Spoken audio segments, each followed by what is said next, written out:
Football Power Hour. Yo, big up to you. Big up to you. Happy Friday. My name is botswanapapi. I'd like to welcome you to the Friday Happy Hour, episode 19. And my goodness, so much has happened this week. So much has happened. We have to talk about all the things that have, well, most of the things, because we can't talk about simply everything. You know, we've had as Manchester United fans, we're waiting for the Onana deal to go through. We are waiting for the here we go from Fabrizio. We lost some sleep last night. I don't know about you guys, but the first thing I did when I woke up this morning, I went to Twitter.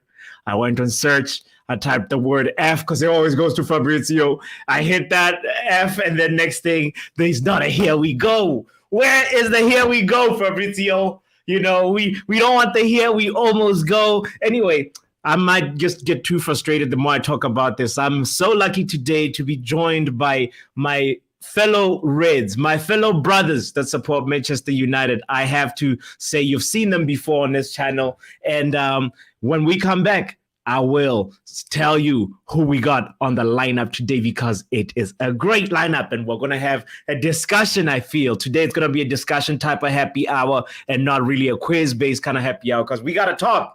Dele Ali, we got to talk about that.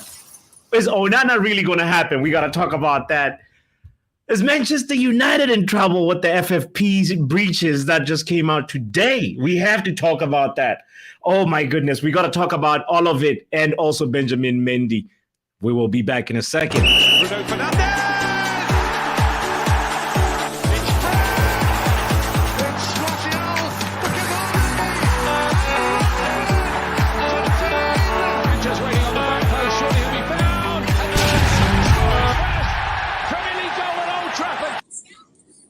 I'd like to welcome Kudus. I'd like to welcome Reese and Mr. Bond, who's on the road.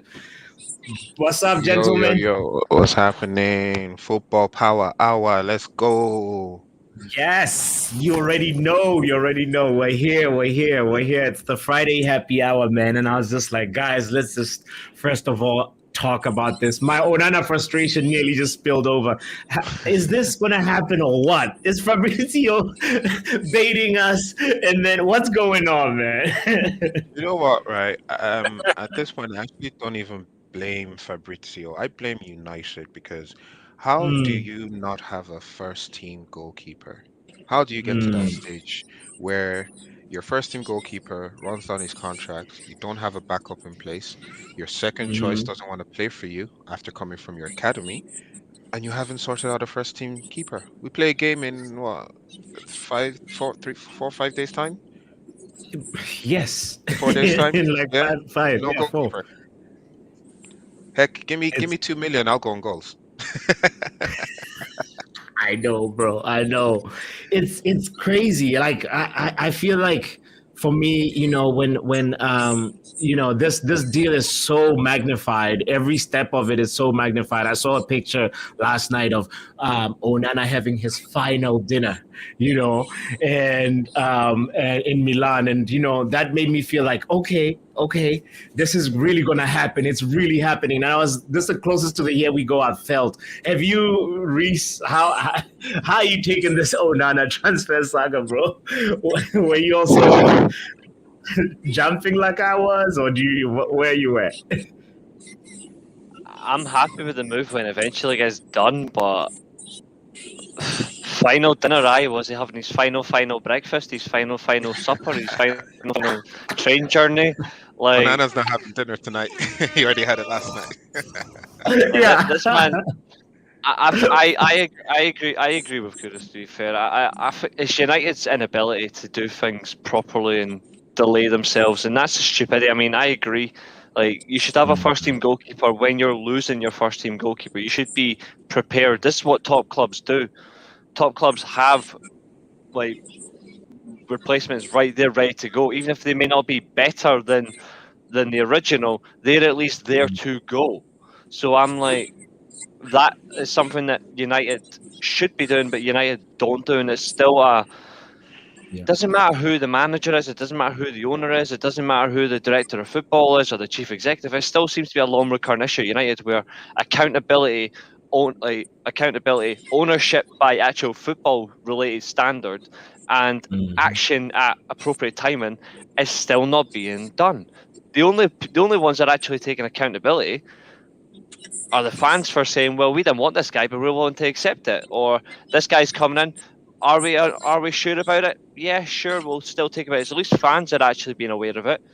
Yeah. But the actual employees at the club, or even the club itself in a general sense, just don't take that accountability. I think the managers, I think he takes accountability, but he can only take so much. He can only take so much generally.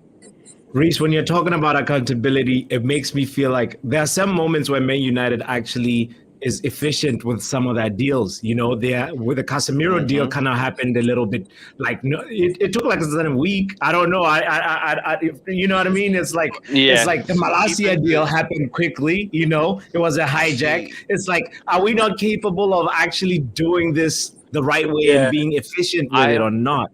I understand big deals take time and they cost a lot, but your most important deal, no offense, isn't Mason Mount. Mason Mount's a good signing, and he'll definitely improve. He'll definitely improve the squad with his professionalism and what he actually brings to a football club and what he does. But our most important signing this summer is either who plays in net or who's going to be our main striker if we sign a striker. So for me, as much as Mount is a good signing, Onana should have been the first name signed. He should have been the main signing, because we already knew De Gea was going, so it should have been done ages ago. See, boss, I'm gonna disagree with you a small bit on what you said there, just in regards to Malacia and Casemiro, because I mean, fine, yes, we hijacked Malacia and we got it done quick, but were we not scouting him before? It wasn't until Leon had literally everything done and we saw it was a target that Ten Hag wanted and we would miss out on, that we acted. Same with Casemiro. We spent the whole transfer window flirting with Frankie de Jong up and down, taking him to dinner in Barcelona and not getting it. Then we get smashed the first 2 games. I see Richard Arnold sitting in the stands sweating because he knew what the backlash was going to be. And the next day, he panicked. Kudu, something is up with your competence. sound. Okay, now you're back. Can you hear me? Yeah, so we I can was hear saying the next we get smashed our first 2 games. Richard Arnold is sitting at the stands. He's sweating because he knew the backlash was coming in. And then the next day we panic and we go get Casemiro. It wasn't something that was planned. They were reactive, not proactive. So it's still an issue. Even last season as well, it was a big issue. I've always said that about United. Mr. I've always Bond- said that about United. We are so reactive. We're not proactive at all. Yeah, True, that's the true. fact. I'll say this. Yeah, if indeed that was apparently Onana's last dinner in Italy, then the transfer is not going to happen because he's going to die of hunger. Look, this guy is going to drag on and drag on and drag on, because I can assure you, I can guess what's going on. This is what's going on. Fabrizio is Italian, I believe, right? I think the bulk of his sources are Italian sources, and they are telling him the ideal situation. So his sources at the Inter are telling him, yeah, we have the contract ready. We're just waiting for them to sign something along those lines. But the incompetence of United is something I don't think. Fabrizio, I don't think he has as many sources in obviously on the United side as he has on the Italian side, and that's what's going on. I know for a fact that this deal will be done at some point, but the question is when. So I'm going to hop on what you guys have said already. I'll give you an example. Bruno Fernandes. The summer we're meant to buy Bruno was the summer before we bought him in the January. They kept haggling over price. It was like, here we go, but no, we're not going. And then we had a horrible run over Christmas, and it looked like Oli was going to lose his job. And then the board quickly sanctioned the signing, and then Bruno rescued our season. It's the same thing with Casemiro. It's the same thing with Fellaini. It's the same thing. It's the same thing every single time. This club is not serious. However, I think I'm just going to disagree a tiny bit about the Mason Mount signing. I think the timing of the signing, I know what Ten Hag was trying to do. I think Mason Mount is going to be, I mean, I'm not revisionist here. I didn't like the signing when it happened. I wasn't for it. But looking at it now, I think maybe it makes sense. I think How so? Okay, so obviously we know that in our biggest games last year, we got outworked in the middle. We got our midfield was just not mobile, and we got killed. That's what happened. Also, in some of the smaller games away from home, same situation. Eriksen could not keep up. So Mason Mount makes a lot of sense. The first thing is that he's very mobile. Second thing is I think he was in the 94th percentile for tackles in the final third. So it gives you an idea of the sort of high press that Ten Hag wants to play with. Now, even more important than the striker is Mason Mount and Onana, and it's because the striker's job in this system is really to put the ball in the back of the net. Everything before that is going to happen from Onana through Mason Mount, through Bruno, and to the striker. So I think Agreed. it was very necessary it's very necessary to have him to train with the team, because if you think about it, this is the first time in I don't know how long that a manager has actually got his target before preseason. It never happens. So I kind of applaud Arnold for getting that done. Now he's done that. He's wasting his goodwill and capital is won with the fans by being stupid again. So the Onana signing now, as far as I'm concerned, this signing is very simple. And because it's very simple, I think they're haggling over peanuts. I honestly think that's what's going on. I think Inter, maybe they want 45 million. He's saying 43 million. And they think they're going to drag this thing out. I'm saying this again based off of what I think is Arnold's character. So if you think back to last year, the Lisandro Martinez signing, same thing happened. You think of the Antony signing, same thing happened. And then it reaches a stage where it's like, okay, look, if we don't make this deal now, it's never going to happen. And they just threw the money. So before someone else goes, and I just think that United's real issue is we have people who are not very experienced with the whole transfer thing. It seems to me like other clubs have proper football men running the whole transfer business. So now, for example, this whole Haaland thing where they're quoting us 85 million. I can assure you that if Man City were involved, they will sign him for 40 million. So I think it's going to take a lot of time for this perception that United is this waste man club that just spends a lot of money. I think it's going to take a long time for that perception to be shed, which is why I kind of applaud what they're doing now, but they're just not doing it the right way. So I think I'll rest my case at that point. Let someone else talk.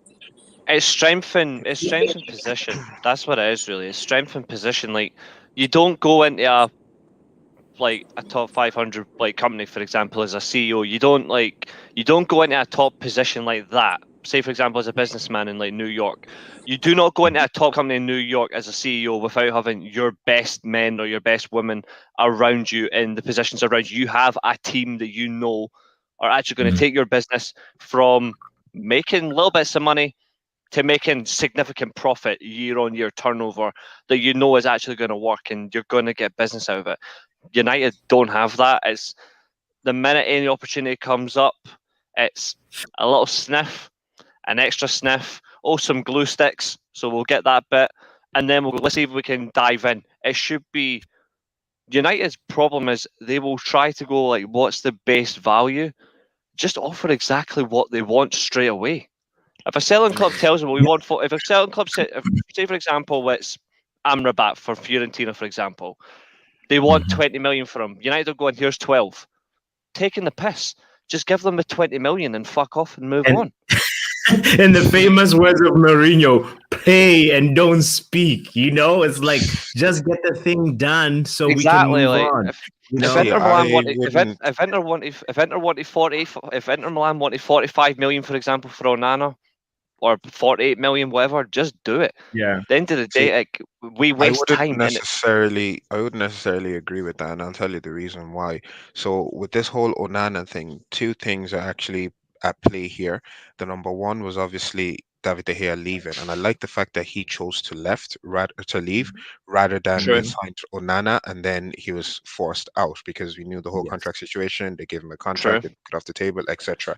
So when De Gea announced that he was leaving, it put United in a situation whereby they didn't have a first team goalkeeper. Inter know that you are desperate to sign Onana. So Mhm. you're Hmm. desperate to sign Onana. You came to us and we were talking around the 45, 50 million deal. Now you have Now no you're choice. screwed. Now you have to pay what we ask. So now Inter have the Upper capability hand. of Yeah. stretching it. Exactly. They have the upper Yeah, hand. And whatever exactly. price we pay, Inter will just simply go get another keeper. Now, here is where a smart businessman comes in, right? If you are Hmm. clever enough, you would have gotten the deal done, or you would have added whatever it is that they were looking to gain off Yep. you into the incentives because you can pay that whenever. It depends on if it's achievable. I mean, to this day, we still haven't paid Martial's Ballon d'Or clause. So you can add those money. Do you get it? We can add those money into the clause and just get Onana done. But United aren't that smart. And the funny thing is, if we look at this transfer window, especially with the first two players that were going, even the four players that were going for Mason Mount, fine, you could say Liverpool was in for him, you could say Arsenal was in for him, but Mount didn't Hmm. want to go to any of them. He just wanted United. They Yep. dragged out with Chelsea for God knows how long, over 5 million, right? Mhm. To Mhm. me, that's something that was very, very simple. Player wants to come, not going to sign a new contract. Either you give it to him, give it to us for the price we want, or he comes to us for free next season. That puts Chelsea in a sticky situation because they want to make money off him. Same with Yep. Onana. The player wants to come. There's nobody else in for him. We want him. Give us the player, and we can literally narrow down the Exactly. figures or pay whatever else over time. For John Murta and Richard Arnold, I know people give him credit for the Mason Mount deal, but for me, I think it was a tap-in deal. It was very, very simple. Now, where I'm going to judge them is when they show their ability to go and sign someone like Mount or someone like Onana for, say, Mount for like 30 million. He had 1 year left on his contract. Mhm.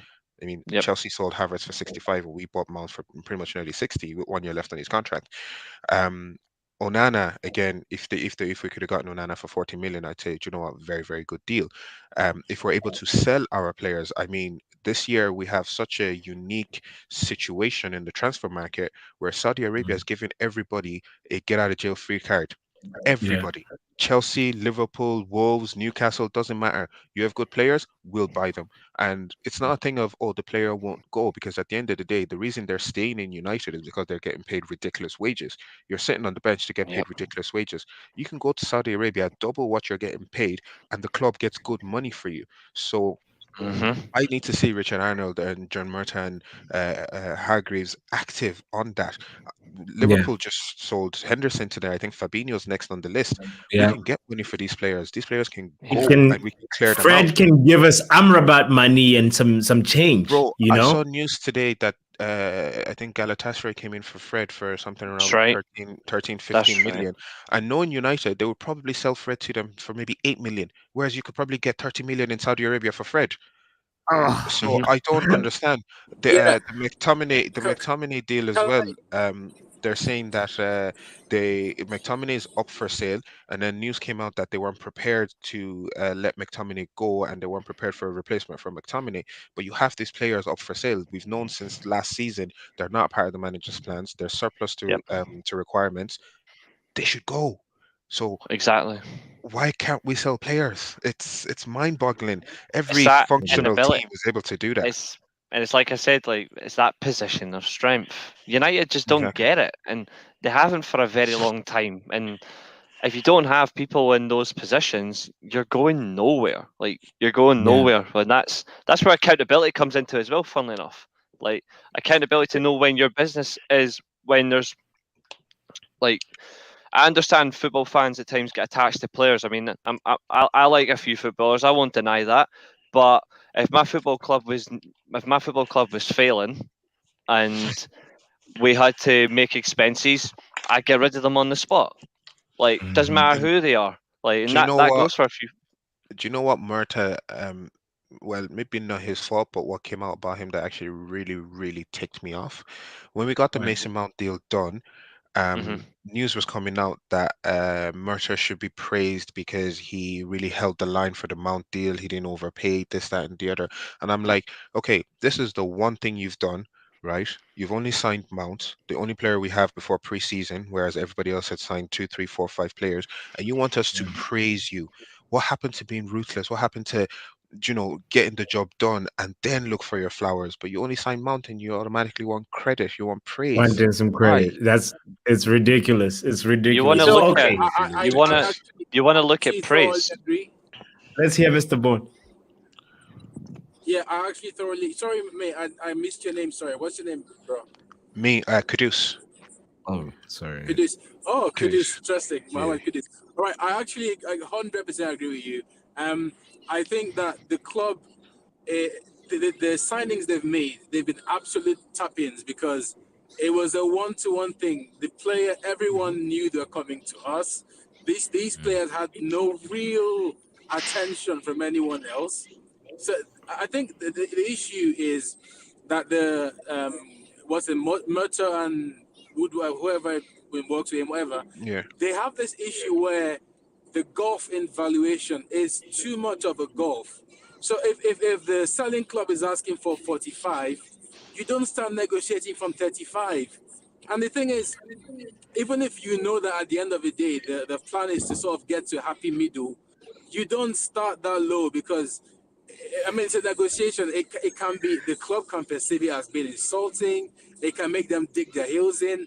It's so amateurish. Like, there's a thing, being Nigerian, there's a thing we normally do. Like, when you're in Nigeria and you're in the market, like a proper outdoor Haggler. market, and Yes. you try to buy something, you ask them, they tell you the price, then you simply start walking away, and then the person calls you back and is like, hey, come back, and then What price they do you change the want, tell price. us? Yeah. What price do you want? It doesn't work like this in football. This is what's so stupid with this football people. It's so stupid. They think, look, That like the Mason market. Mount, for instance. Like Mason Mount, for instance, right? We are the only ones who were really in for him. I get that, but at the same time, Saudi could just literally offer him like 3-year deal worth 100 million or something stupid, and Yeah. suddenly he's gone. Like It's Saudi not. are actually poaching people in their prime. It's not just old people. So Hmm. it's so amateurish the way they approach transfers. It's like it's just really stupid, and I'm really tired of it. It's with the Mason Mount thing. I think the opening bid was something like 35 million, when Chelsea were asking for 75. If you start off with at least the 45, it makes more sense. It's just Yeah. amateurish. It's No, just too but amateurish, and Mr. it Bond, make the club. your analogy makes me think of okay, go ahead and lend and then I'll tell you, I'll respond. I'll Go say ahead and one more lend. thing. When Yeah. with this talk that Kudu said about them wanting their flowers, he's right. Because I'll give you an example. Do you guys really think that if what they call them, the Qataris came over now and they took over, do you really think we'll be able to pull off any real signings between now and August? Do you really think so? Honestly, No. No. I don't think so. I No. think the excuse would be, oh yeah, there's upheaval at the club, all sort of stories. Now let's look at Chelsea. FFP. The government forces Roman to sell. Within a matter of months, they're able to go and buy Enzo Fernandez. They spend what, like 500 million? Yes, they overpaid some parts of it, but they actually got the deals done. Then you think, oh wow, FFP is going to catch up with them. And then we get to the summer and they actually have a strategy to sell everyone. Everybody's So it's gone. like, these guys deserve no credit at all. They deserve Yeah. no credit Yeah. at all. Chelsea are It's like kind literally of like the That's what I want to actually segue our conversation to. But before that, I was like, your analogy of being at the market. It's like, John Metro is like, how much is this yam? And then he gives like a really low answer and then walks away and then still expects the yam to be there the next day, not Yeah. knowing that that's not how the transfer market works. Somebody else go pick it up Yeah. if you working so slow. And But can I just make a quick point about that before we move on to the next segment? go If you ahead, look at yeah. it, the way they go about their transfers is exactly the same way the Glazers are going about the sale of Manchester United. You asked for a certain price, someone has come to meet you halfway, has offered you more than the club is worth, and you're there telling me that no, I'm not going to sell until you give me 6, 7, 8 billion. It doesn't make sense. You've gotten Sense at all. more than what you are entitled to for the club. Everybody that is a shareholder from the Glazer family to the New York Stock Exchange to whoever else will be more than happy. And you've waited 7 weeks and still no reply. Why? Everything trickles down from the top. If you want to get rid Mhm. of a rotten fish, you cut off the head. Correct. So it's so crazy because today that's when the news broke out. I don't know if if everybody caught wind of it, but it's like Manchester United were fined what 300. 257,000 Yeah. by UEFA over a minor breach of its previous financial fair play rules. Now, uh, Reese, I'll start with you, bro. Are we in trouble? What's going on? do you know? I don't Do you think we know are. about No, this? I don't think we're in trouble at all. But all I'm gonna say is bring the jokes. I've seen a lot of that on social media, like Newcastle fans piping up, like making jokes about like, oh, they were the loudest about the 115 charges and all that for City and all that. I'm like, there's no comparison. Unlike certain clubs, at least we'll actually take accountability if we've breached something, and at least we'll go and deal with it. Something City don't do. They just hire lawyers to dupe their fake financial reviews because we know how much they're really making, and it's nowhere near ours. In terms of actual business sense and transfer like that, it was minor. It was minor during the COVID period. So, if anything, I'm just taking it with a pinch of salt. One breach happened. Wow, Yeah. big deal. Like that's what I'm saying. Big deal. One breach. It's a massive breach. United are in trouble. 300k is fine. It's nothing. I'm not bothered. I genuinely am not bothered. I don't think it's going to have any further implications on us. The fact that United have responded to it already says enough for me that at least United have went, fuck it, it's 300k. Let's just move on because what's the point? And at least United, it was only one breach that was not disclosed as well. So it shows that United have disclosed everything else properly. It's just one That thing. breach was the hair salary, by the way. Yeah. See, Say that again. The breach was the hair salary for 1 week, so we're good. Oh, really? was it? See, I heard that. It was to do with spending. Wow. I heard it was to do with spending, then I heard it was about something like a revenue See, that wasn't disclosed. It's one of the two. Like it's what I either way, I'm not bothered. what I heard about it because I actually went to look into it because this whole FFP thing is the biggest myth ever.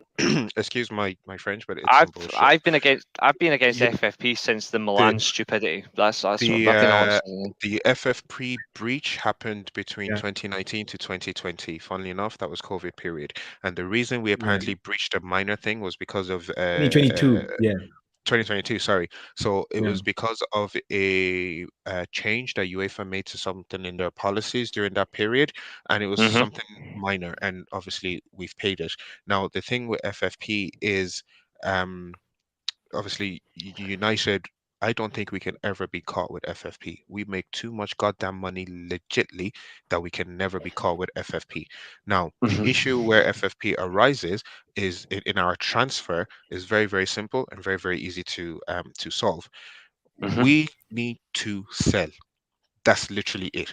Because FFP Mm-hmm. rolls over a 3-year period. Now, when you Correct. buy players, you also have to be able to sell players. You balance your books. The wages that we offer, even though they're ridiculous, we're able to cover those wages. Barca got in trouble because the wages they offered were ridiculous and they couldn't cover those wages. So they were going Hmm. bankrupt over that. Now with FFP, it's over a 3-year period. So even if we sign players for this entire summer, or sorry, normally what would Oh, be you're is right. in the first year, if you sign players for 1 year, you don't sell any player, you're fine. You sign players the second year, you don't sell any player, you're fine. The third year, you have to You sell must. players. You Yep. must sell Yeah. players. You must record profit. And also with FFP, people have to realize when you sell homegrown talent or English talent, it counts as instant profit. Now, the reason I mention this is because last season we sold James Garner. So on our books, that is instant profit for that year. So we should still have a 2 year leeway with FFP. Now, the reason Agreed. why FFP is being brought up in United is because we're hearing this thing of we only have 100 million budget, which again I think is on BS. Last season we were told the same thing. We were told that we need to Yes, buy I think Frankie. it's the most. Yeah, we were told we need to buy Frankie, and then we know how much we have at the end of purchasing Frankie, but we still want to spend 200 million, 100 on Anthony, 70 on Casemiro, etc. So I think it's the same thing they're trying to do this season. They're trying to make it seem like we don't have money, and because of FFP, we can't buy players. But yet we've gone out and signed Mason Mount. We're about to sign Onana. Just those two players alone, we've hit the 100 million budget.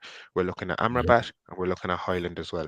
Now, if we were to sell players, which is why I keep emphasizing the fact that Saudi have given everybody a get out of jail free Get card. out of jail free If card. you Yep. sell McTominay, instant profit. Mhm. You sell Brandon Mhm. Williams, instant profit. You sell Dean Henderson, instant profit. You sell Fred, it's profit. You can spread out over God knows however long. You sell Ilanga, instant profit. You sell Maguire, instant profit. So there Yeah. is so it's so easy to So literally much get out of profit to be anything. Bro, we made. could if we had competent Yeah. negotiators or competent people in the board, we could make over 200 million in sales this season alone, and that's not even cap. We could make 200 million in Mm. sales, but And it's we not a joke. clearly That don't. definitely is no joke. That is a fact. That is That a financial fact. it's a fact, and it's funny. But just going back briefly on the breach, I find it funny that they can fine United 300k for one minor breach, but City have 115 charges that they haven't even been found guilty of one. So Yeah. now imagine what happens if or when we get Qatar. Are they gonna now try to fine us some more? Are they going to tell us that we're not working with FFP? And let me tell you something. United is on the stock exchange. Our books Mm. are absolutely clean. They're there for the public to see. There's absolutely nothing that you like. I went and downloaded the financial revenue the last day. The amount we owe in player transfers is ridiculous. The debt Yep. is ridiculous. The amount that's being paid to people is ridiculous. But Yeah. we're able to cover that because we make a lot of money. Even during COVID, I think we were one of the highest or second Highest, highest. Were we second the by Real Madrid. highest? Yeah, Second by Real Madrid. second by Real Madrid to make the most Yeah. revenue even during COVID. And we were still paying our staffs. We were still, paying everybody. We weren't letting people off or anything like that. So In full, FFP, no furlough. In full, no furlough payments like Arsenal. exactly, In full. no furlough payments as well. So FFP, the biggest myth ever. It's just an excuse for United to try and cover their incompetence. And God may they change. That's One. I've been against Yeah. FFP since the Milan saga 4 years ago, which was absolute horseshit because it was AC Milan, Man City, Juventus, and Chelsea all at once over transfer spending. Now Milan were in the wrong. I remember obviously being not just a Man United fan, I'm a Milan fan, and I remember we spent 70 million one summer and finished sixth in the league. And sorry, finished seventh. And then the following season, we went out and splashed 195 million, which has included the summer where dear Laurinaitis said I rejected 140 million for Milinkovic Savic, which is a fact. Like Milan did offer 110 million pound equivalent, and they got rejected. Milan were told at that point, right? This is one summer, even though other clubs are doing worse with FFP. You've gone way overboard. You're getting kicked out of Europe for 2 seasons. They went no. We'll appeal this, give us 1 year without Europe, we'll balance the books, and then we'll come back into Europe next year. And that's exactly what they did. Juventus were breaching sales on transfers because look at who they signed in that following summer as well. The likes of Delit, all that big money, they couldn't cover it. City were still doing mad spending using random excuses like Wilfred Bonney was making the sponsorships of the Champions League and all that shite. And then Chelsea were doing their ridiculous 125, 150 million spending spree when they got a transfer ban. They all got to keep Europe. They all got to keep making money. Only one club got serious bans and serious financial implications. Who was that? AC Milan. Why? Because they're the club with a better history than all three clubs combined. There is also like Serie A has got its own like set of like issues. Also Juventus too. Like they've just told money in Leonardo the league. Bonucci. That's why. They've just told Leonardo Bonucci again that you can leave. They've just literally told Bonucci this morning, that's you, you're done. That whole back line now is gone within the space of 4 years. Barzagli, Chiellini, Bonucci for the second time. Buffon. Can I drop a conspiracy theory real quick? Go ahead. Remember the whole news about the Super League? I think that is going to come back. I think it's already happening. I think it's Saudi Arabia, because if you look at it, in the next 10 years, there's no money in Italy, there's no money in Spain. They're pulling levers here, there, and everywhere. Real Madrid, if they go and buy Mbappe, they're actually going to get bankrupt. And if they do not win Champions League in like maybe 2 to 3 years, it's going to be an issue because there's no money coming into them. If you look at the Saudi League, not only have they set up the elite players, they now have a competitive league that people are going to be watching. There's a lot of money in it, and don't be surprised if Saudi players in the Saudi League now start of Newcastle or to City or to Chelsea, because they all have ties with Middle Eastern investments, be it Qatar, be it Chelsea, be it Newcastle, whatever, PSG, whatever. Look at what Chelsea are doing when they bought what's this club? Is it Strasbourg? Strasbourg. Strasbourg. They are now signing players to Strasbourg for them to go develop basically a feeder club, and then they can just sell them to Chelsea for chips. Basically, what Leipzig and Salzburg do. So it's coming. Money is coming into football, and those in power will decide what happens. So, and just drop that one on the another Bond, thing is, hold on, Reese. Mr. Bond, I gotta ask you about this conspiracy theory. But before I do that, by the way, I have to acknowledge everybody that's in the building, and I've been highlighting some of your comments as we're going. But Niall, shout out to you. Never Miss Rob. Shout out to you, Manchekushna. Shout out to you, by the way, Percy as well in the building. Big up to you. And also Uefa joining us through Facebook. Shout out to you as well. Percy says McTominay will be cooking in Saudi. Mr. Bond, or do you have anything to add to this part of the conversation, or do you have another conspiracy theory, as Kush says? More conspiracy theories than the X-Files back catalog. I actually appreciate my brothers that so much as they said. Like this is actually the first time I'm hearing about the conspiracy thing. I haven't been on my phone all day, so it's good to learn about this. And Kudus, thank you for that breakdown on FFP. I think I've always thought that FFP is really is this amorphous, nebulous entity. Like, it's like, what is FFP? There are so many ways around FFP. It's like, the whole thing is just really stupid. I honestly think that my own conspiracy theory is that, and it's kind of like what was just said, that I think they wield FFP when they want to wield FFP. If they want to stop your club for whatever reason, and don't put it past politics, right? AC Milan, at the end of the day, it's still the Silvio Berlusconi club. Like, there's still that thing there. He might be dead, but it's still that club. Don't put it past them, because I'm sure for a fact that PSG must have breached that thing like multiple times, but they only talk about it when they want to talk about it. So that's my take on that. Now they pick and choose. They pick and choose. I agree with you. Yeah, they pick and choose winners and losers. And now with the Saudi League thing, I haven't thought about it from the angle. But my own, and I do think there's merit to that. My own take on that is, I think at some point in the future, for a fact, they are going to resurrect the whole Super League thing. The only reason they stopped it was because people complained. They don't think it's a bad idea. They love the idea. It's about money. And I'm not saying that from a social justice warrior thing. I like money. I think money is good, but I think Who it's doesn't? it's like a We thing love that money. NFL does when they play NFL game in Wembley, because the average NFL fan is not going to go to Wembley to watch their team play, and I feel that it's something that's going to happen in England. It's only a matter of time that we'll start seeing exhibition, or not even exhibition, maybe even FA Cup semi-final being played in New York or something. That all they care about is, I think there's The responsible moolah. money making. There's responsible money making, and there's just money making that's stupid. And I think this Well, it this says falls it into all. the camp.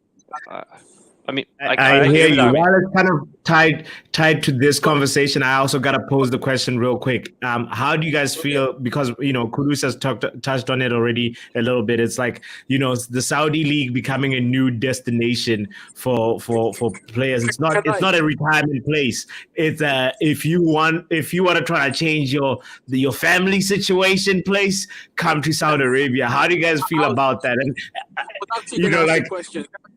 Can I pose a question actually? go Because I was going to ahead. say this now, and this is for you guys on the panel, right? If Yeah. you're a McTominay, or let's not say McTominay, maybe an Ahmad, let's say an Ahmad, and you are, I mean, put yourself in his shoes, right? You believe that you are this player who has all the potential in the world, or however you choose to view yourself, that's up to you. And you get this massive offer from Saudi. Do you stay and I'm not talking about being a 29-year-old or 31. I'm talking Yeah. about being a 20, 23. Do Yeah. you back yourself at United and say, okay, you know what?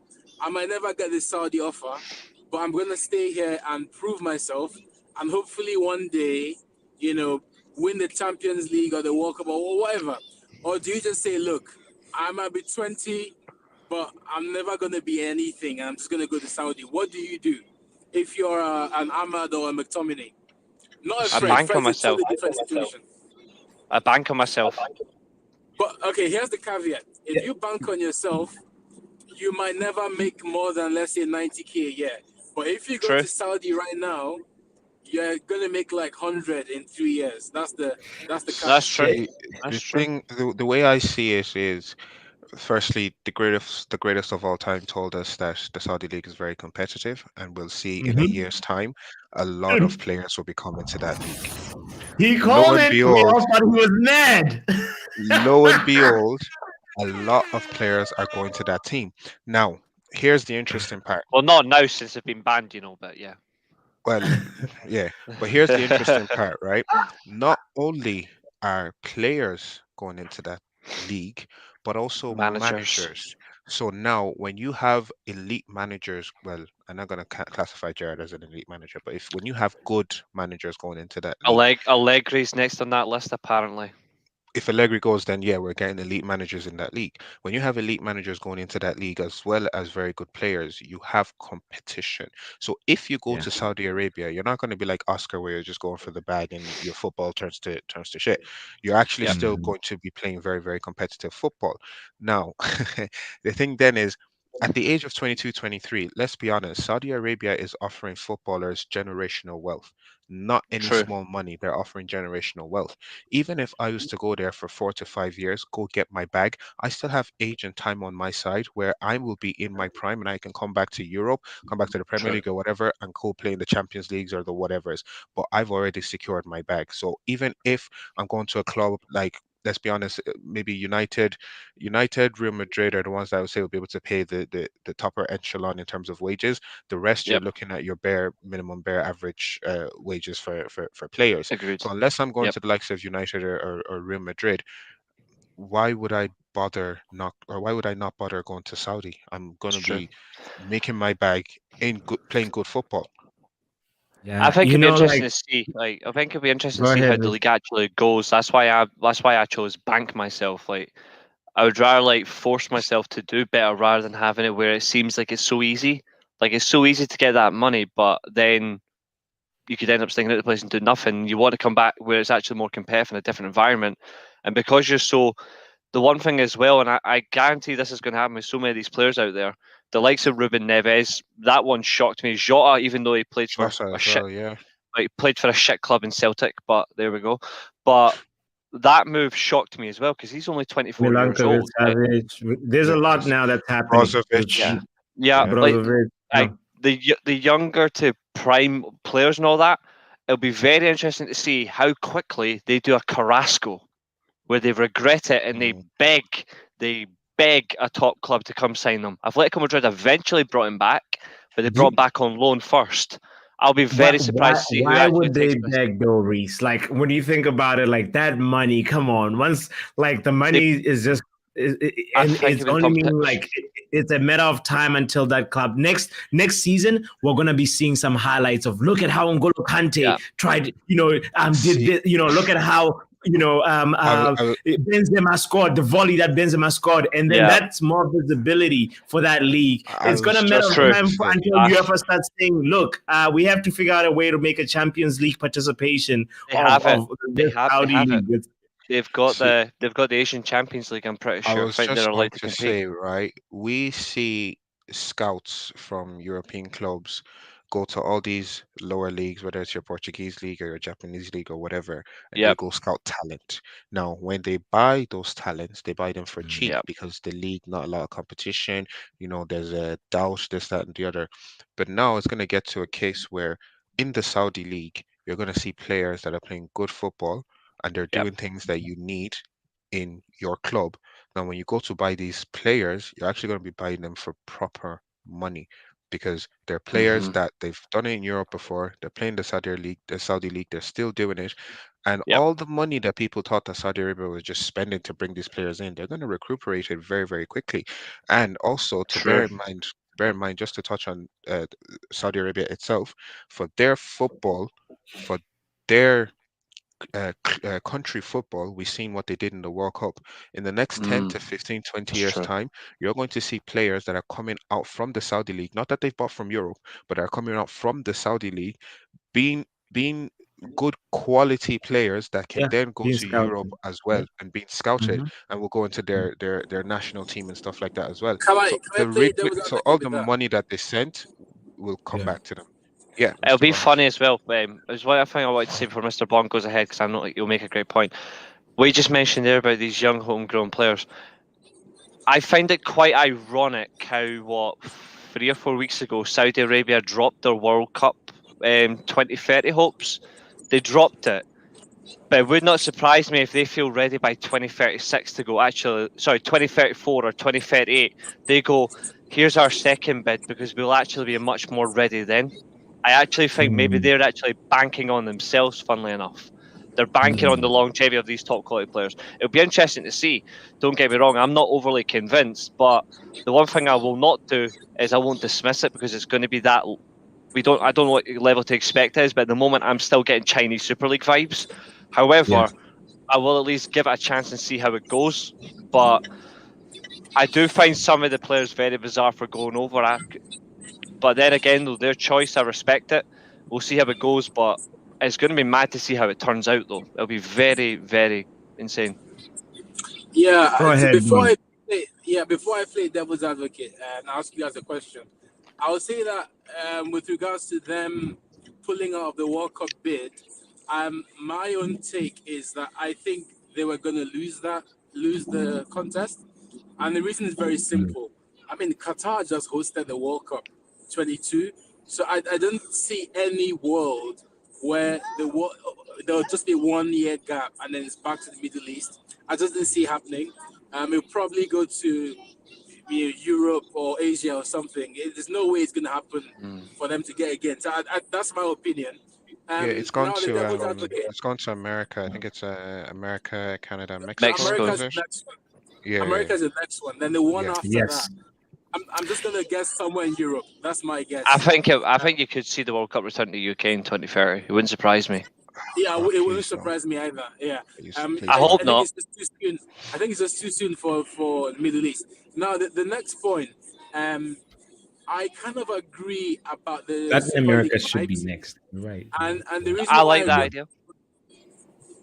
Yeah, sorry. I said the reason why I agree about the Super League vibes is that I think the first thing is that we, in our assumptions that this Saudi league continues to grow, we are making a critical assumption that they Yep. keep pumping money in there. Money is a finite material; it's not infinite. So I just don't see it. It's not possible. All the stuff they are doing now is kind of like sunken cost. It's like, okay, we're starting this new investment. We have to buy land, build something. It's kind of like City, right? When City came into the whole thing of PSG, they were throwing money everywhere. And then it reached a point where, yeah, we're a bit established now. Let's make sensible transfers.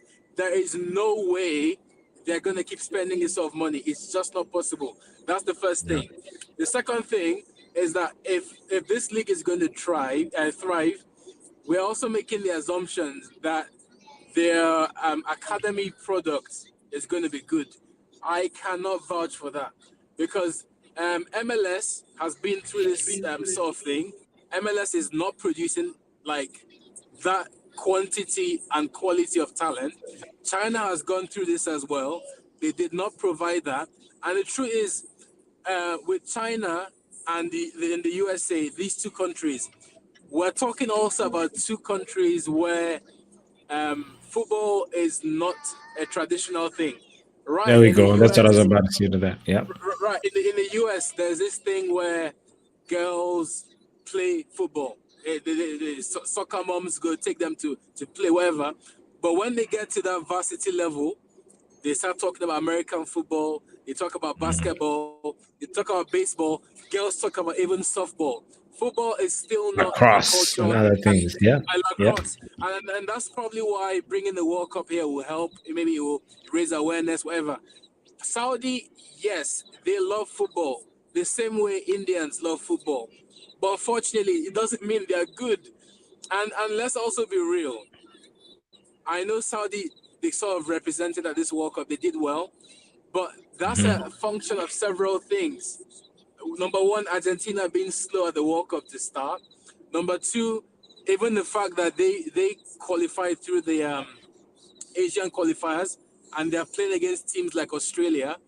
If Saudi Arabia happen to even be in Africa, they will not come out of their group. It's not going to happen. If we're talking about countries like Egypt missing out on the World Cup, do you really think Saudi Arabia will qualify for the World Cup? They won't because they're not good enough. So all these things will. I don't think Saudi like that. Right. This got him. He This is said, very. "Bro, stop talking about us." I'm talking He said, about the "Get Saudis out of like here, man." that. Your Wi-Fi, you cut Sorry, off right there when you're sorry. just about to land, Mr. Bo. Carry on, carry on. Yeah, No, see, but can I talk on can I just pick up on what he was go ahead, saying please. there about their academy and the talent coming through. Now, Yeah. I do agree that football is not something that is in their culture, but the thing is, it's something that they're trying to implement into their culture. Now, if we Yes. look at the likes of Europe or South America or whatever, how did this thing become a part of the culture? We were watching our idols. We were watching the likes of Maradona, Pele, Ronaldinho, all these players come up and do it in the biggest stages and represent their country, and that meant something to people. In England, people were watching Ronaldo. God knows how many superstars idol is Ronaldo to this day. So now in Saudi Arabia, what I'm seeing is they've brought those legends of the football world to them. It's Yeah. now accessible to them. The whole country is embracing football, and on top of that, like I said, the managers is what's really really surprising me, because when China did it, they didn't really bring the best managers in. They had their own managers. The quality of football was bad, but now the Hmm. quality of football is going to be good, whereby children growing up watching this week in week out, they're going to start, you have the Sues, and you have the people now will start looking at Ruben Neves and be like, yo, I want to kick the ball Yeah. like Neves. They'll go out and practice Yeah. day in day out. They're going to put their children into football academies. They're going to teach their children to play football. And the other aspect I wanted to mention was, let's not forget the Middle East. It's countries where they're very, very hot, right? And you'd know, Yes. coming from Africa as well, when you grow up in these kind of countries, the number one thing that you have is athleticism. And when you have Hmm. athleticism, it, it, your level of footballing ability doesn't need to be at the elitist of level. If you can run, and we've seen it with the Saudi team, as much as we might say that Argentina didn't start off well, but every other team that they played, they ran and they committed for every single thing. So when you have that level of athleticism and you're running, and then you're now being coached in football. I mean, football's, yes, people are born with talent, but also people develop it and they learn it. And you have that happening for years in a country. Yeah. It's inevitable that the future generation will become the level of players that we see today.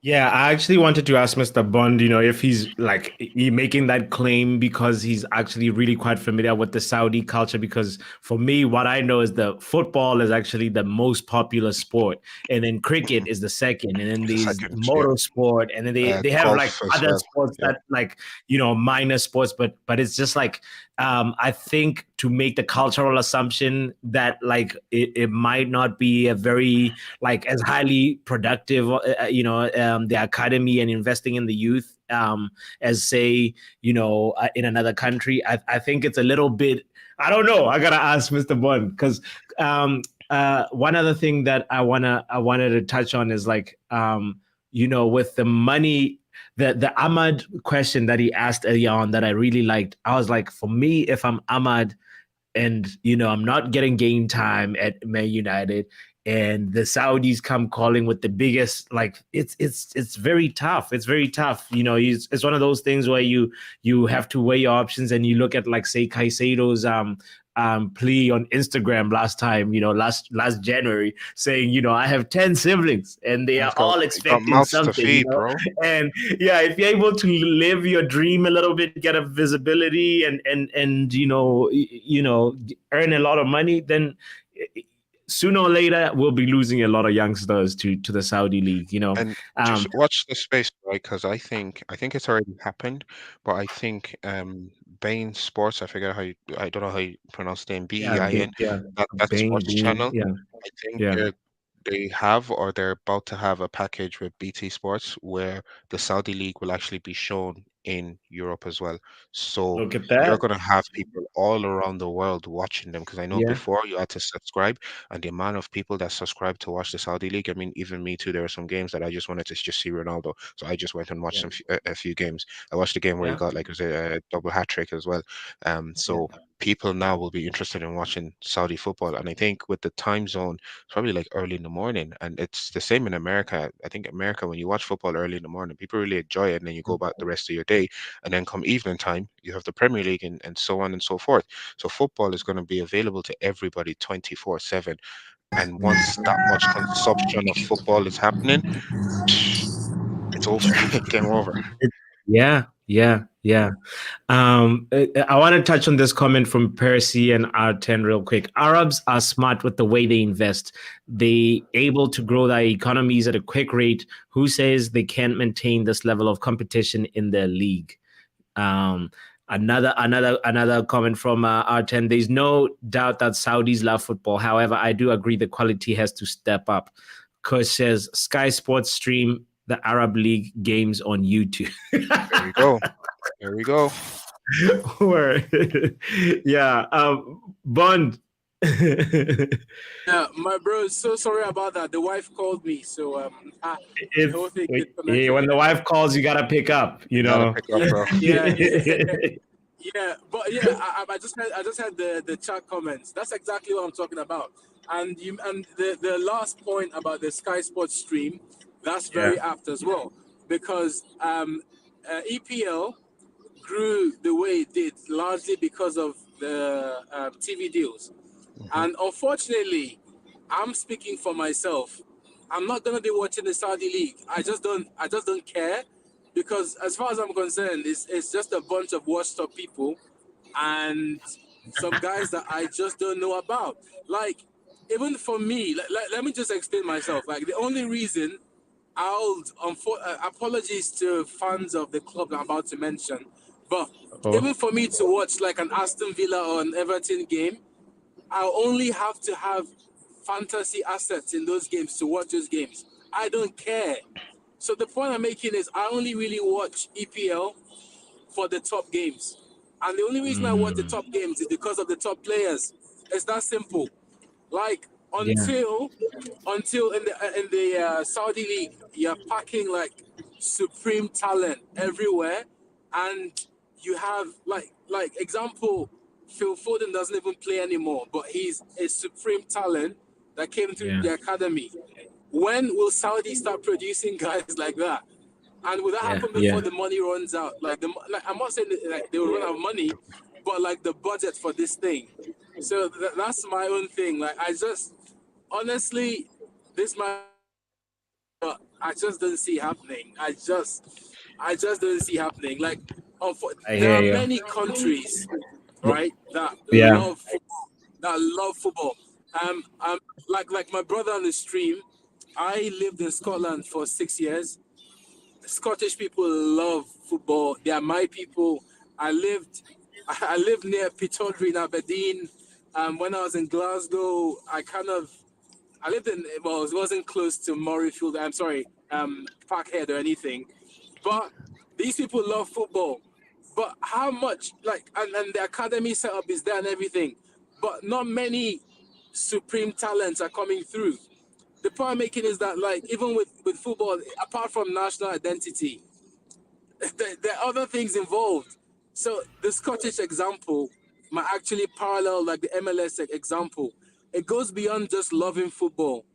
Like the Scottish League, there are famous Scotsmen that played football, like Graham Souness, elite talent, even now like the Andy Robertsons and all that.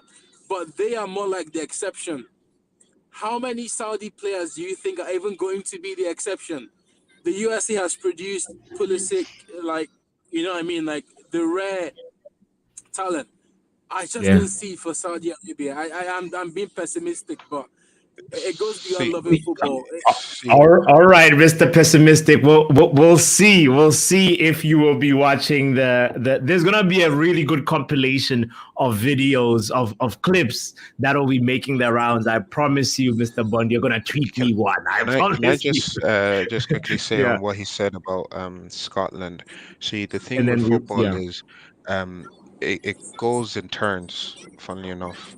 With clubs, it goes in terms of who's dominating, and then you have your time when you're not dominating, someone else is dominating. In terms of leagues, it goes in terms of exactly which league is dominating. There was a time where the Scottish Premier League was the league to be in. We know what Sir Alex Ferguson did there. We know what Scottish teams have done. There was a time where La Liga was the league to be in. Enough. There was a time when Serie A was the league to be in, and now Premier League is the league to be in. And over time, it will get to that case as well, where the Saudi Arabian league or even maybe the Portuguese league, because to be fair, they're really trying over there as well, will be the leagues to be in. And it's about whether or not you're going to take the opportunity or let it pass you by. I mean, like I said, it's generational talent or generational wealth. It only comes once in a while, and once it's gone, it's gone. The only thing I think that they need to improve in order to make the league better is at the moment, probably they're just test running it. It's the I think 4 or 5 clubs in Saudi that have the ability to buy these players, because they're the clubs that were bought by the is it the Crown Prince or the Crown King, and these are the clubs that the money is being invested in. Now, when TV rights comes into Saudi Arabia, I pray that it's something that they'll split across every team in the Saudi league. Therefore, they too will be able to buy the expensive players or the talented players, and then the entire league will become even more competitive, and it's just gonna skyrocket from there, hopefully. Sorry. Just chip in one more thing. Sorry, it was one more thing. The last part of what I was going to say is, it's also one thing for the Saudi league, like, to improve and everything. But one of the reasons why we also watch like European football is the Champions League. Is anyone really going to tune into the Asian League? The point I'm making is, Bro, the if the Champions League's Saudi been league is dead going for to the be past very 3 interesting, years. like, yeah, I guess so. But if the Saudi league is going to draw people, then the leagues around them have to improve as well to a certain level to make it interesting. That's my point. No, we can't argue with that part. Like, yes, the leagues have to step up. But Mr. Bond, it sounds like you're low-key advocating for the Super League, says R10. And and that's a little bit like disgruntling a little bit, you know. But my brothers, while we're gathered here, I have to, it'll be bad to not talk about our other So in terms of brothers supporting brothers, I have to just kind of say today Benjamin Mendy was pretty much cleared from a pretty serious what 3 years or so that he's been battling a case of rape. 10, I think it was actually about almost 10 counts from different people, and all that has been put behind. And now Benjamin Mendy is looking at like a stage right now where he's trying to rebuild his life and trying to figure out what's the next step. It's funny because as we're talking about the Saudi Pro League, I was just like thinking, Benjamin Mendy, you have to just go get the bag, go to Saudi Arabia. That's really the next destination, because we have, we need to, as men, we need to talk about what happens in these kind of situations, because what's his name, Memphis Depay, pretty much tweeted a very, very, I guess I want to say long post, long tweet, but asking very important and real questions Long that and very that we needed. need to talk about.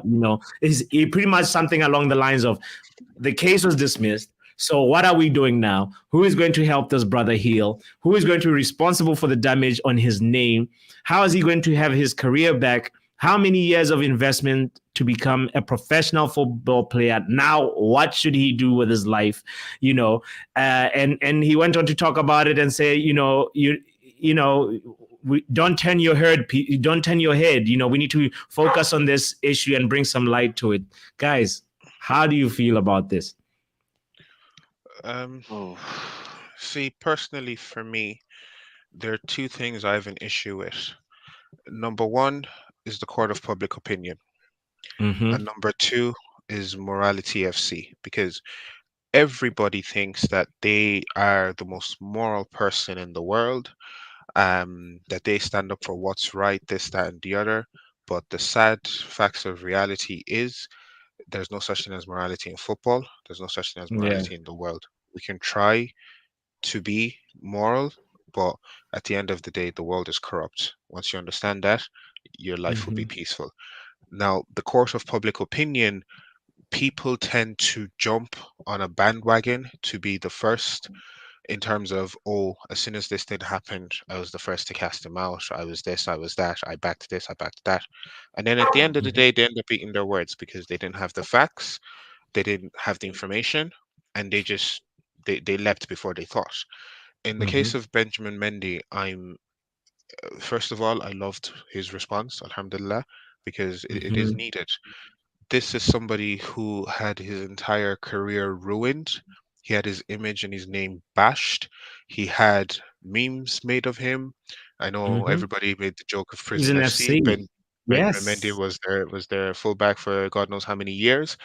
Mm-hmm. He lost people close to him. He lost relationships. He lost investment. He spent time Mm-hmm. in jail.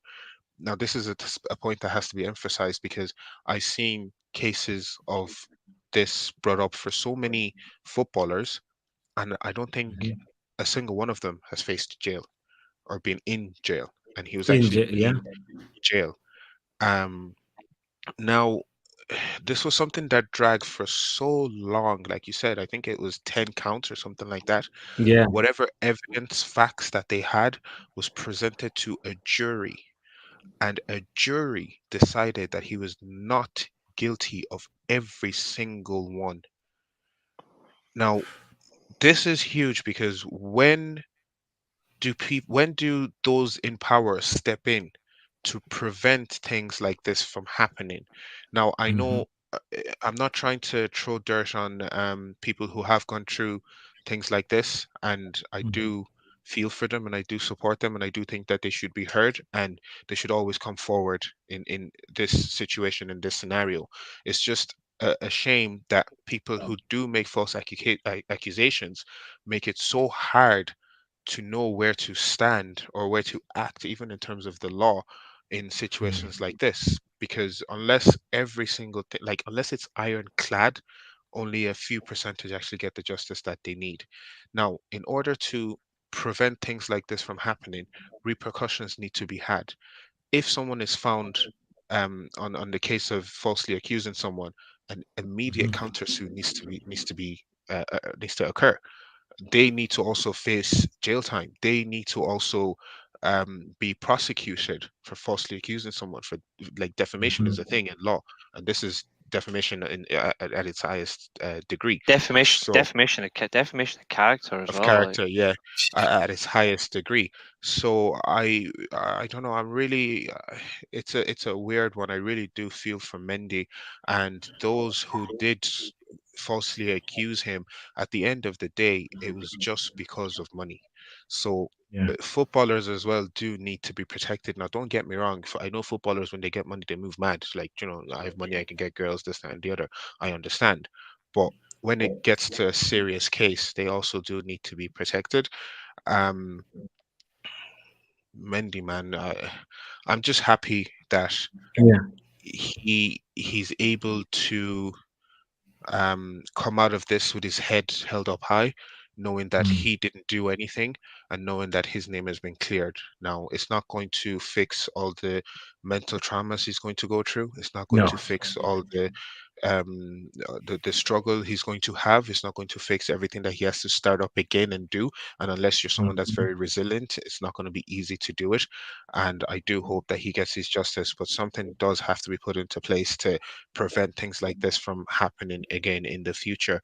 I know cases where footballers have had something like this said to them, said about them, and they've disappeared off the face of the earth. You, you can't find information about it. When I mean disappear off the face of the earth, it's not like they've gone to jail or they've been committed of the crime. I use Sigurdsson as an example. We know that there was a case with Sigurdsson. He was Everton's highest earning player, and ever since that, I've not heard a sniff about him. I don't even know if the guy's still on planet Earth, to be honest. He might have been adopted by aliens because the guy's nowhere to be seen, found, or heard I of. agree. Um, I agree. They just get up and go. They'll yeah, literally just they Yeah. get up and go. they'll just pack a bag and disappear. I'll give you two other examples. Yeah. Yves Bissouma, we knew the talent he is or was at Everton. There was the whole situation with him in a was it a bar or club or whatever, and he left and went to Spurs. Ever since then, career's gone downwards. Another situation, Thomas Partey. We know that there's something going on there. Whether or not Arsenal are trying to back him or support him or whatever, but look at it this season. Thomas Partey is leaving Arsenal. I understand that they're signing Declan Rice, but regardless, Partey is still somebody that you would think, especially after the season that they had, will still be vital to that team. And Yeah. lo and behold, he's also leaving Arsenal. So we have to think at the end of the day, these footballers, they're humans. They do have mental health. These things do affect them. And yeah, something has to be done in football to prevent things like this from happening. Once there's punishment and people see that there's punishment, the crime will be reduced, hopefully. But yeah, I'm happy for Mendy though. Alhamdulillah.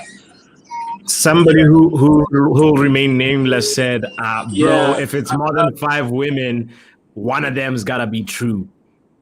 I don't, Mr. Bond. Respond. What's your take on it? yeah. But bro, kudos. It's like we are one mind, bro. I I think it's the totally agree with Nigerian everything you said. mentality. I'm just gonna go. Oh, you're Nigerian as well. Awesome. Yeah, bro, So, Nigeria. so here's the thing. Here's the thing. I think. I mean, but all the backs and forth that we've had on group chat about Mason Greenwood. I know that situation might be slightly different, but it's the same energy, right? I think in this day and age, post Me Too, everyone is quick to want to believe any allegation, because if they don't believe the allegation, then they are bad people. I remember in the US, there was a time when there was that line, believe all women. No, don't believe women, don't believe men, believe facts. Exactly. So there are other sports examples I can think of. There was the Duke University lacrosse team where a lady accused 3 people of rape, and then the county went into action. The prosecutor went against these 3 guys, and at the end of the day, the prosecutor was disbarred. He went to jail. Like, Allah. I was just going to add Oh, for him, even Ronaldo. I mean, Ronaldo recently got cleared of one as well. The thing that happened in the US, and I don't think she's going to pay any. She's definitely not going to pay any damages. And I mean, the guy couldn't go to America for God knows how many years. So yeah. it's it's such a not that it's a red flag, but it's such a sensitive topic that I don't think people have to shy away from it as well. These things do have Hey, to be discussed and sorry. talked about. Go ahead and lend, Mr. Bond. Yeah. Can you hear me, guys? Yeah, we can hear you. All right. Yeah. And then there was another famous case about this girl who claimed the guy raped her, and she carried a mattress around the university for a whole year, and that was her form of in quote protest. You can look it up. It's called Mattress Girl, Emma Solkowitz. And at the end of the day, it turned out that she was just lying.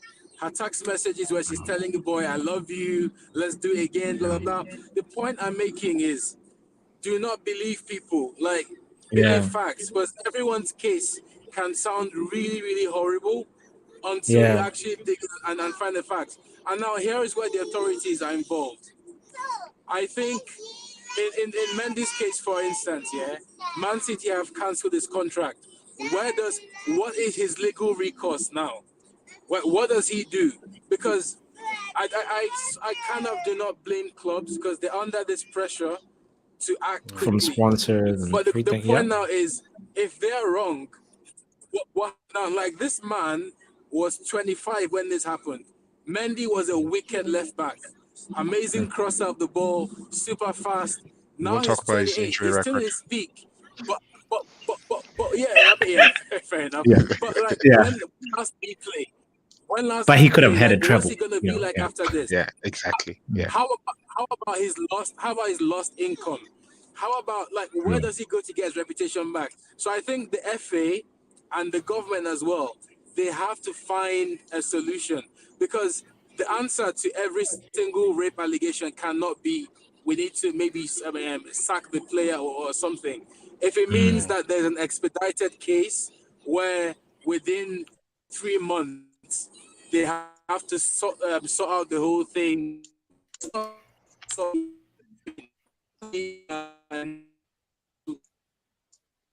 So yeah, He's I think putting a time limit to it and saying cause like you can't have a whole waste somebody wasting their not career even pretty that. much. I Yeah. think based on what he's saying, if something like this is something that comes out, there has to be maybe something put in place that, okay, while something is going on underground, until it's required, in for instance, in a case where maybe they think he's going to be he's going to flee the country or whatever, which probably won't happen because he's under contract, then he could still be playing football. He could still be doing whatever while this is going on underground.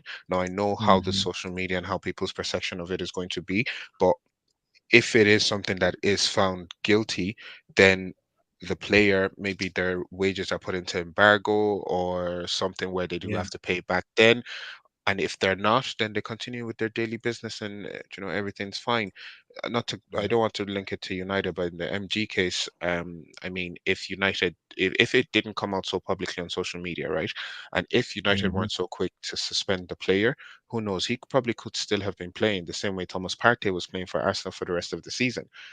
Now, I understand how people's perception of it is going to be, and I understand how people are going to feel about it, and their feelings and opinions is valid just as much as mine is as well. But it is something where not necessarily you have to act straight away, especially if you don't have the full evidence, the full Yeah. story. You can't just assume, because you're then putting yourself in a position where if you pick a side, technically, you don't know if you're picking the right side or not, and that's going to give repercussions It's to both sides. yeah. Yeah. Reese, where do you stand on this, bro? I'll be honest, I'm not sure. Just Yeah.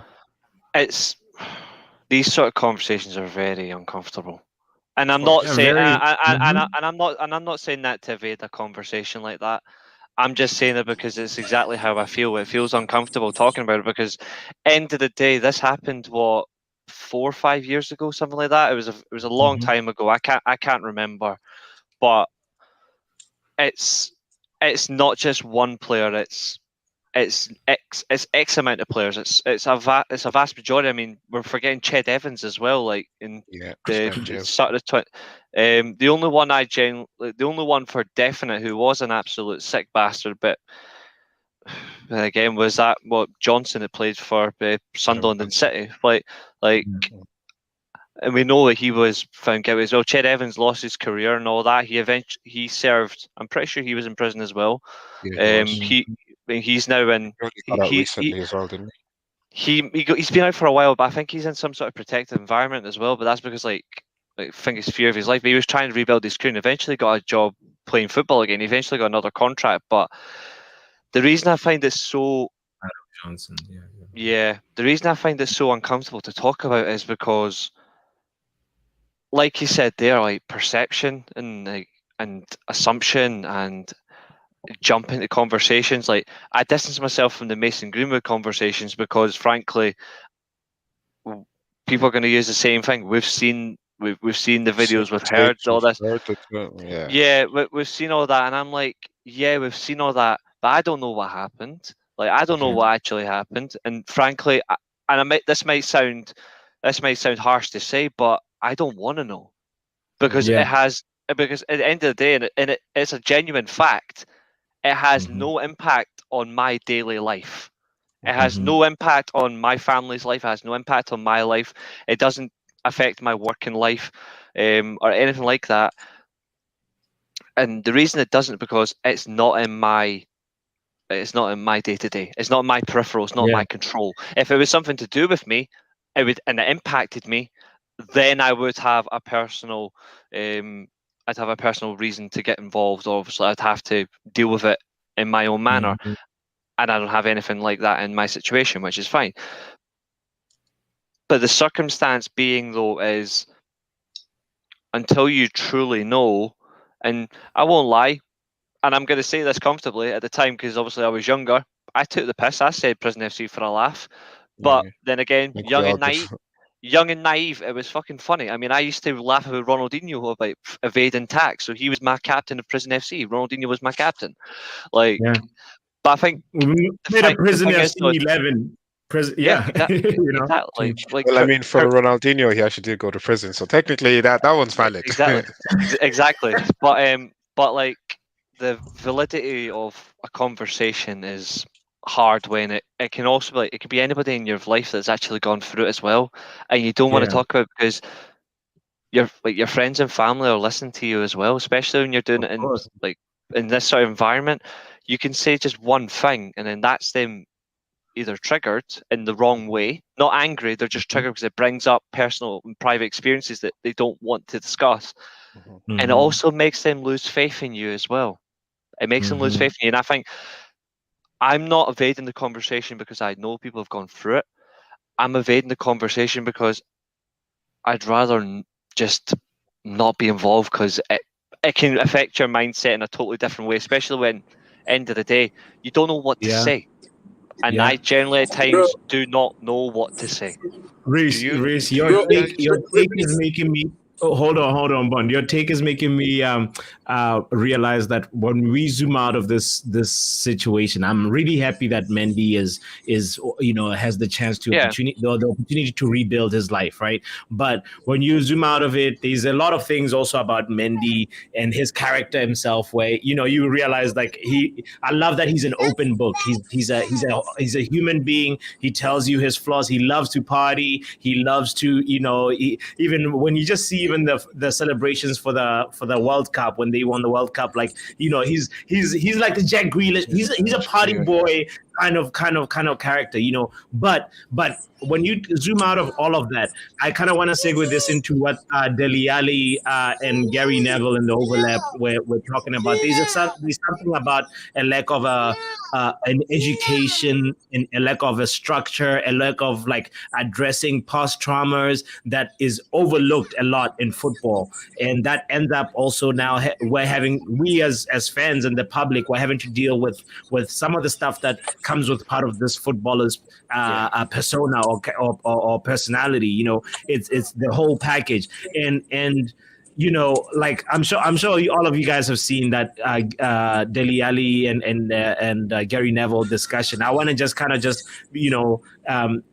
let's talk about it on a mental health kind of perspective and see, like, say what is it that needs to be done. I don't know. Is it something being done? What's going on? How do you guys feel about all of this? Yeah. I'll just add from what Reese said, and then I'll link it to the next point, and I'll keep quiet. And then we close Reese up. Yeah. 100% correct.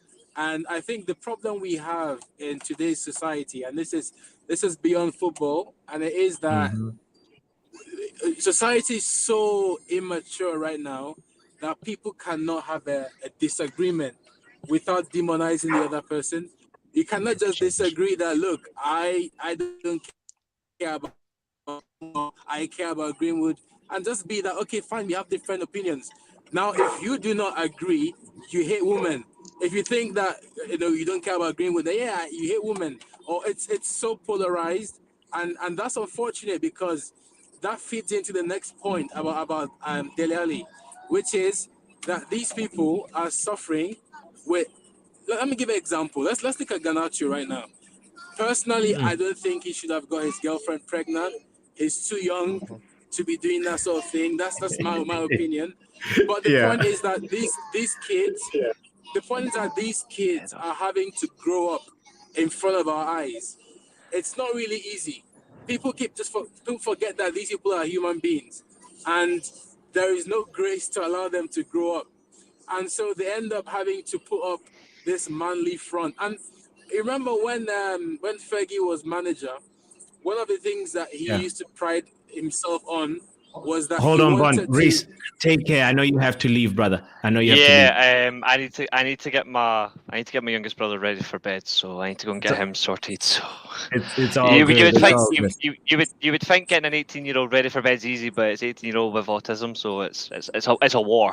I need to make sure. I just need to make sure he's ready. If anything, he'll probably just stay in mum's room awake, but I need to make sure he's ready. So no worries at all, Reese. Don't worry. No, I've really enjoyed this tonight, lads. Thanks for having me on. And if you want me around next Friday, I am available 100%. Yes. So I'm available 100%. We'll chat, brother. Thank you so much. Peace, Reese. Also, for Mourinho, go to Saudi Arabia. Just do this once, please. All right, Mr. Devil Rising, right? See you later, chat. So have a good one. See you later. Mr. Bond, you were talking about Fergie. You were saying, yeah, I'm back. Am I live? Yeah. Yes. Okay.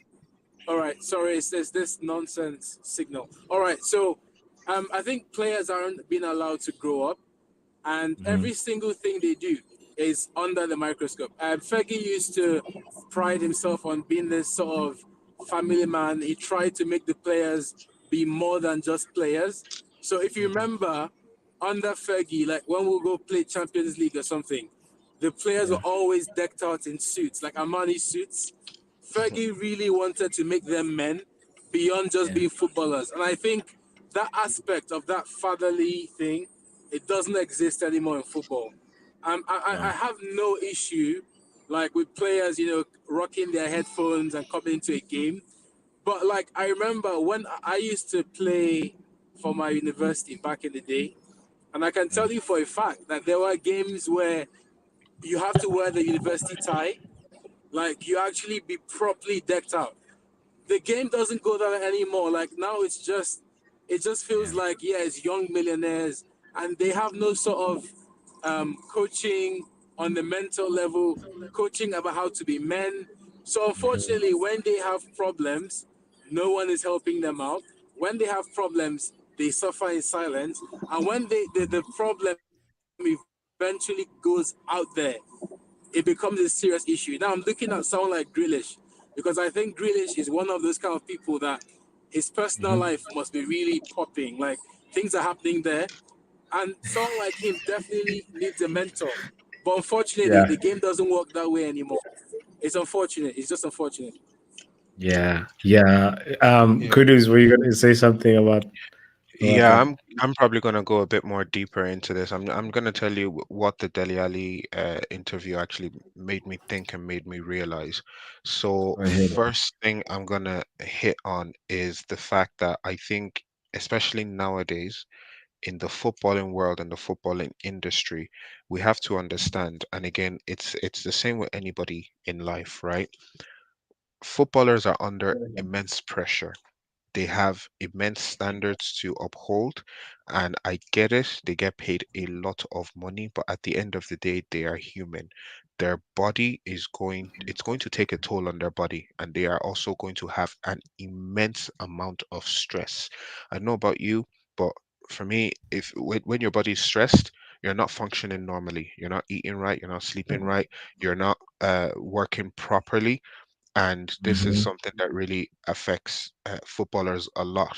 Now, the Dele Alli interview made me realize that okay, in football, there's certain things that, because it's always on the go, on the go, on the go, especially if like you're in a European competition, you're playing Friday, Saturday, Sunday, you're back Monday, Tuesday, or Thursday, Friday, depending on what competition you're in. Now, footballers, they have a lot of other things that's going on in their life. Obviously, when you make money, you're going to have people around you. You're going to need to support people around you, because at the end of the day, you don't, your money's not just for you. It's like you said with Caicedo, you have mouths to feed. So when you have all these people Mm-hmm. around you, regardless of how you're feeling or what you're doing, as long as the supply of money is coming in for them, they don't care. They don't care about you. They care about what you offer them. Okay. And now Mm-hmm. in football, I'm getting to the realization that we need to really go deep into it as to how footballers take care of themselves and deal with problems. The reason I say Yeah. this is because I've noticed, especially from footballers, and we've seen it over the time, that snuff is a thing that is popularized in the footballing world. We know What? What players is snuff. So it's like snuff? What's snuff? snuff. It's like tobacco. It's like chewy tobacco. Oh, okay, okay, okay. Gotcha, Yeah. gotcha. So that is something that's popularized in the football world, because obviously drugs and all that kind of stuff, they can't take it because they can't, it's just not legal. And these are ways in which they deal with pains, and they deal with situations that they don't want to feel, because they don't have the time to feel it. They need to move on to the next thing. So I Mm-hmm. noticed snuff is obviously something popularized. Something that, again, that was of concern was is also drinking alcohol, which Delhi also mentioned about. And Yeah. again, I'm pretty sure everybody in the world saw how mad Grealish partied. Now, I understand he won a treble. Mm-hmm. I understand it's something never done before, but we also have to understand he went overboard. Now, Yeah. to me, that's not something normal. Mm-hmm. That's not something that, especially during daylight, public, like Yeah. you Yes. can only imagine what time Grealish woke up and started drinking, if he even went to sleep at all. He might have just kept on Yeah. going, right? Alcohol, another thing that I Mhm. think is something that is abused. And again, everything in moderation is fine. When it's abused, it's an issue in the footballing world. Mhm. Dele Alli mentioned Mhm. sleeping tablets. Again, this is something Pills. to Yeah. take Yeah. pills. This is something to take Mhm. away, to numb what you're feeling in that moment in time, to make your body pass away time, and to not make you deal with it. So I think in the footballing world, there really has to be an investigation in terms of abusing substance for players. Now, I know when I say abusing substance, people might probably think, oh, like hard drugs and all that kind of stuff. No, even the drugs that people think are normal, the stuff like even it could even come to like um it could even be to vitamins for Prescribed bodies stuff. and stuff Yeah. like that, Yeah. prescribed stuff. In moderation, Mhm. it's fine. When you abuse it, it's a problem. I think that needs to be something that is spoken about in football. So that's the Yeah. first point. The second point that I'm going to touch on is, especially when Mr. Bond was talking about Sir Alex Ferguson, right? These footballers, we have to understand that it takes a village, it takes a community to raise a child. Mhm. That's first and Mhm. foremost. So when these footballers are put into an academy from the age of 4, 5, 6, that's all they know and all they ever know. So each club, each footballing entity owes its players that duty of care to raise them properly in an environment where they can thrive and succeed and become better men and better human beings going forward. Another point why I absolutely love Sir Alex Ferguson, all of his players, he was a mentor to them. To this day, they call him the boss. They hold him in such high esteem.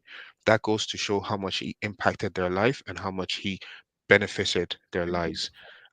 If you look at it throughout the footballing world, the greatest managers, they've always been father figures. Even Pochettino, you see Dele Yeah. mention it. He's a Yeah. father figure. We know Pochettino likes to coach young talent because he develops them and he builds them into men. Mourinho, we know what Mourinho does. He builds men. Um, I wouldn't. I don't know about Pep because I don't. I haven't seen the proof yet. Pep cares That's only why about the football, I think. exactly. Yeah, exactly. That's it. I haven't seen the And team proof yet. chemistry.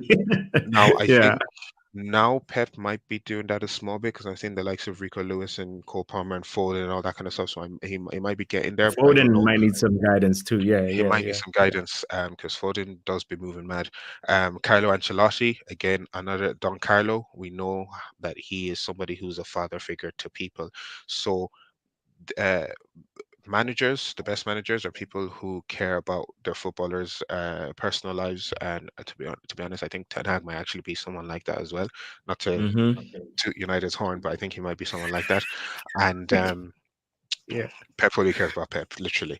And footballing organizations, they owe a duty of care to their players that they have basically bred for years. Now, the other thing I'm going to mention is in regards to how footballers are vetted when they enter a club.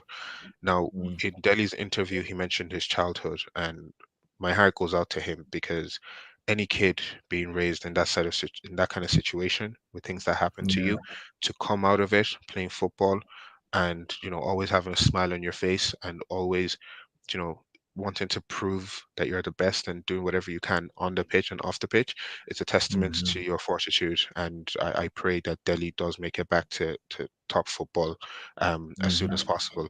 So what I wanted to mention is when people are coming into a football club, especially if they're coming to a football club at a young age, you also owe a duty of care to find out about their history, find out what happened, how was their childhood, what other extra support can you offer them while they're playing in your club, while they're transitioning from academy to first team, even while they're in first team, even after they leave your club.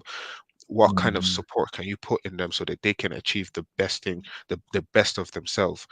um, and it's only going to benefit you as a club and also benefit the player, because if a player is not worrying, if they're comfortable, if their mental health is in a good position, they're going to give you their best on the pitch, because True. you've put them in a situation where they are secure, they're safe, and they know that if I have anything, I can go to this person in the club, that person in the club. I can go to even the CEO of the club if I wanted to go talk to him, and he will care about me.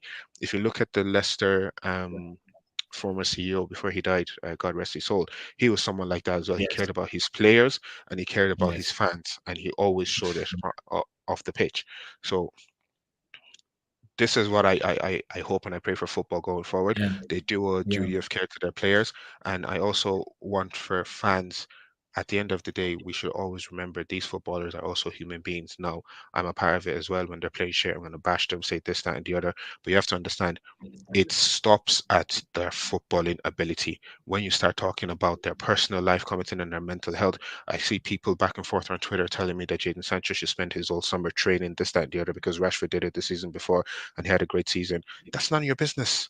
That's what preseason is there for him to get fit, for him to get better, for him to train. That's what preseason is for.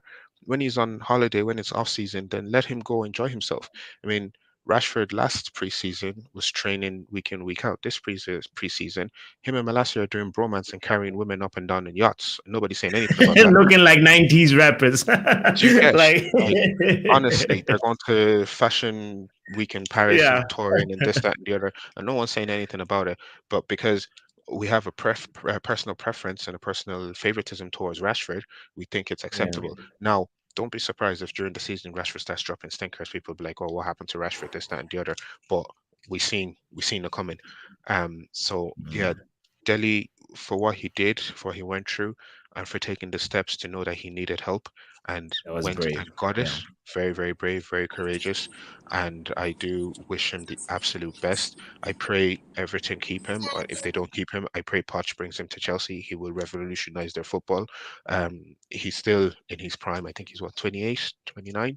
He's still in his prime. Mhm. He looks like he's still hungry for football, and he Yeah. looks like he's also in a better place. So someone should take a chance on him. It will be worth it for them. But yeah, the interview really, really, really opened my eyes to a lot of things, Yeah. basically. Mr. Yeah, Bond, if I why are might you just chip gonna in, call Jaden Sancho lazy? Go ahead. Go ahead. no, Call James such a that is a lazy, chip. huh? That's the chip in there. Like, I know for a fact, like when I have like in my office, right, when people have performance appraisal time, everyone, I mean, even if you've done well, there's still that element of nerves. It's like, oh, this is actually not a great time. For these footballers, they have that appraisal every single game, and it's not Every single easy. You have to think about, oh, what is ESPN saying? Alejandro Moreno, Shaka, what are they saying today? You Gary also have to Neville is even think of talking people about like me. Rant. What's Rant saying this week? And Rant is like, I told man, he's useless. I told man. That is that's what's going on. And I think Yeah. I totally agree with what Kudi said. And it is, I'm even going to go a step further. It's not just like don't talk about their personal life. Like even your criticism of performance, there's a line. Like Mhm. I'm not going about talking about Donny van der Beek every week. Like we all know what the story is there. We don't need to talk about every week. The same thing Yeah. with Sancho. We know what's going on there. We don't have to talk True. about every week. So I think Yeah. at the end of the day, yeah, it's a job, right? It's not like with a like a president. All understand for him. Uh, Ooh, I can't tell where he was going. Kudos with that last point. Like he said Yeah, it's I a don't know job, where he was going. It's a but job, yeah. Yeah, yeah. people have to But understand, if you put it back to your own daily life, do you go into your job every day and absolutely kill it? No, you don't. no. You You have your There's bad ups, days. there's downs. It's just part of Sometimes. life, and we have to just be cognizant of the fact that these people are also human beings. They're not robots. The footballers, yes, they get paid lots of money, yes, but they're learning in the limelight. Some of them making mistakes in the limelight, and it's magnified. And we have to just be a little bit more considerate. I I feel think like that's I sorry, I Go was gonna ahead, say, I think Kudus. I blame the Messis and the Ronaldos for this, because I think they have put football in such a pedestal that anybody Yeah, that comes through with a bit of talent, everybody expects them to be the Messis, the Ronaldos, the and Neymars of the footballing world, and it's just not possible. That's why possible. these Yeah, people are one in a million. It's not possible for yeah. everybody to be like that. And people also have to understand that what works for you might not work for me. What works for me might not work for you. That's Mhm. why Sir Alex was a great man manager, because he might be harsh with Roy Keane and Cantona or whatever, but he might be soft with Wayne Rooney, because maybe that's just how he not that he was soft with Wayne Rooney, he definitely wasn't. But maybe that's just how he Yeah, responds, and you have to first of all get to know people to know how to get the true, best out of people. And if you don't get to true. know someone, you're not going to get the best out of them. Um, an example that I'll give you is oh, what's his name? Um, Wan-Bissaka. So Uh-huh. Wan-Bissaka, before Ten Hag came in, we know that everybody was saying Wan-Bissaka was never going to make it. He can't play Ten Hag style of play, blah blah blah, this, that, and the other. He's Now Ten finished. Hag came in. He benched Wan-Bissaka. He was playing Dalot. We know Dalot was his favorite. Then obviously some Mm-hmm. stuff happened with Wan-Bissaka's personal life. I think someone close to him passed away as well. But Mm-hmm. before the season started, we seen Wan-Bissaka during preseason. He was training, he was working hard, he was trying to, you know, prove to the manager that he can do it.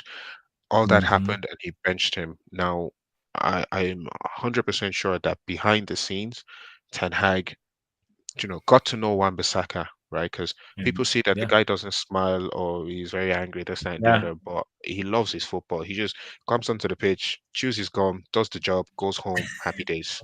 Lovely. Amazing employee. I'm telling you, no stress Yeah, whatsoever. Doesn't complain, yeah, nothing. Absolutely amazing. It wasn't until recently I seen him do an interview and I was like, oh, this guy actually speaks. So Spider Wamby yes. speaks. But what I was trying to get to anyway was Wan-Bissaka, all that kind of stuff happened. The manager got to know him, got to know how to get the best out of him, and ever since he started him, Wan-Bissaka has not looked back, and he's gone on an upwards Mhm. trajectory. Now with Sancho, I think maybe he hasn't gotten to know Sancho yet. He might not know what motivates Sancho or what helps him. I think him sending him away to go clear his head and all that kind of stuff is just steps that he's taken to try and see what's the best thing he can do to get the best out of him. Yeah, And even when he came back, we could see glimpses of it. We could see he's getting back into enjoying his football. And to be honest, I'm really excited for Sancho the coming season. I think there's something there. There's something he's gonna cooking there. come I good. can't just put Mhm. my finger to it yet, but I do see something cooking there.